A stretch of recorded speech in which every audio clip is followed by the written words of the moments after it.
Okay, so you talked a little bit about isolating patients that might be positive or suspected positive. Talk a little bit about what that means. How do you isolate somebody?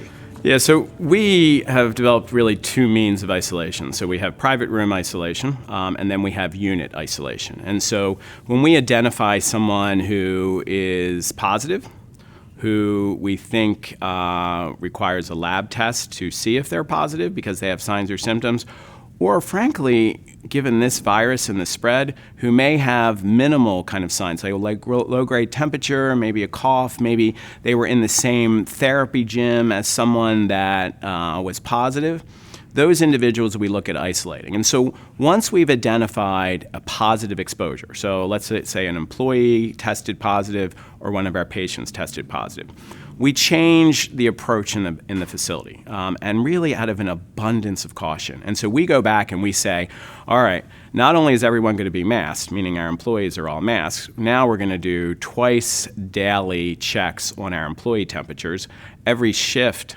checks on our patient population. And then any patient that has a temperature of greater than 99, which is really a low-grade temperature and not within the typical parameters that you would look at for a virus or an infection, but any patient that has a temperature of greater than 99 automatically gets put onto isolation. And matter of fact, any employee that were to come to work and have a temperature of 99, we send home and put on quarantine.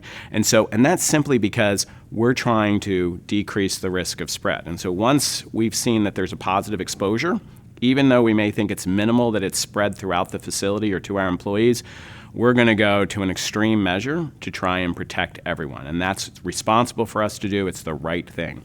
And so if we're doing it with an employee, it's isolating them at home. If we're doing it with a patient, we're going to isolate them in their room. Now, what happens when you have 3, 4, 5, 6 or more individual patients who have that low-grade temperature? Probably don't think they have it, don't think they've had a significant exposure, but we're going to be really careful. That's a lot of people that have to be put on isolation. So what we've decided to do is put an isolation unit in place. And so we have something called a COVID Airborne isolation unit. And this is a unit meant to place those highest risk or highest at-risk patient population in order to protect the remainder of the population in the facility, one, but also to provide an enhanced level of protection and care to those people who may have been exposed, may have even a slight risk at getting the COVID-19. And so this unit has been set up. It's a dedicated wing in the facility, typically on the terminal end, so at the end of a hallway.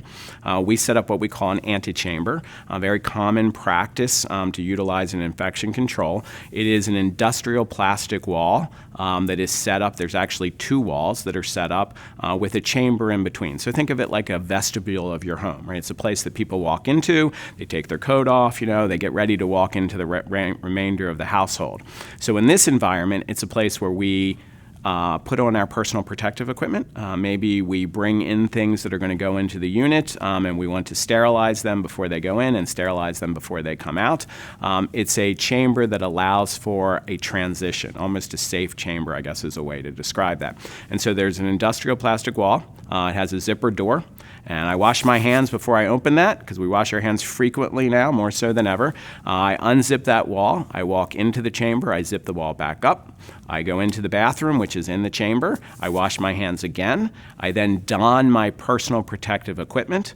I go through the second wall, industrial plastic, if you will, that's set up literally wall-to-wall, ceiling to floor, and then walk into and then seal off that antechamber. So now I am in the isolation unit, and I have my full PPE on. I've already washed my hands. I am now ready to provide care and services in a very protected environment. So it's an enhanced level of protection for our patients and our employees. So a lot of people say, oh, that's kind of scary.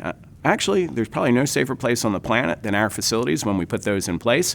And even before we do that, given all of the things we do to kind of monitor our employees, monitor our patients, all the precautions we're putting in place, it's a much safer environment than actually being out in the community. So communities can be widespread because there aren't a lot of barriers.